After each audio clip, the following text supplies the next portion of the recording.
A huge wave of strike is currently sweeping through Newcastle University. This has led some students questioning the strike whether it is the best way to resolve the issue. Today, Stephen Moonie, the UCU media officer, answered why striking is the best way to resolve the dispute. So for instance, at the moment, this is a national dispute involving lots of universities, but some of the action in previous years was aggregated between different institutions.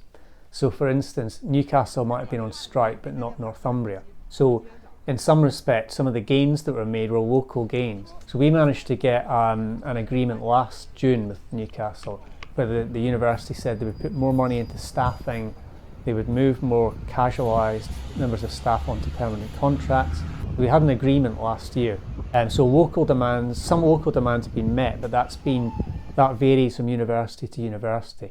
And more generally, it's the pensions scheme where we've seen the most progress. So it can be slow, but we have made progress, and it has shown that when you go on strike, it can make an impact because you're pressurising the employers to say, look, we need to address this problem. And it might not always work, but you have to kind of make that push. Otherwise, you're unlikely to get offered much. How do you feel about affecting your students? It's not students' fault. Well, there's a few elements to this. I mean, the students do get affected by strike action because they miss classes, they're missing certain marks. So it does affect the students, but then you have to remember that the dispute is between the employers and the employees. So the students are they get caught in the crossfire.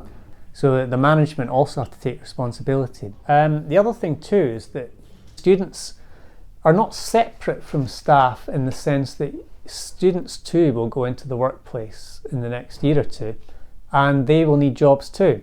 So when we go on strike, it's about trying to kind of push things up for everyone.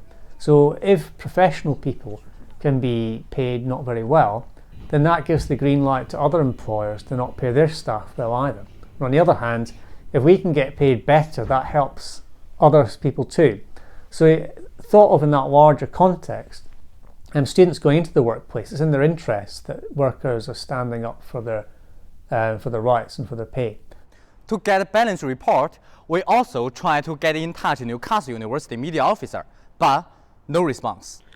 However, on Newcastle University's official website, there is a page responding to the strike with a statement that said the Newcastle University is unable to negotiate on pay at a local level. However, throughout the strike, Newcastle University will be active in seeking long-term solution for their colleagues' pay and condition.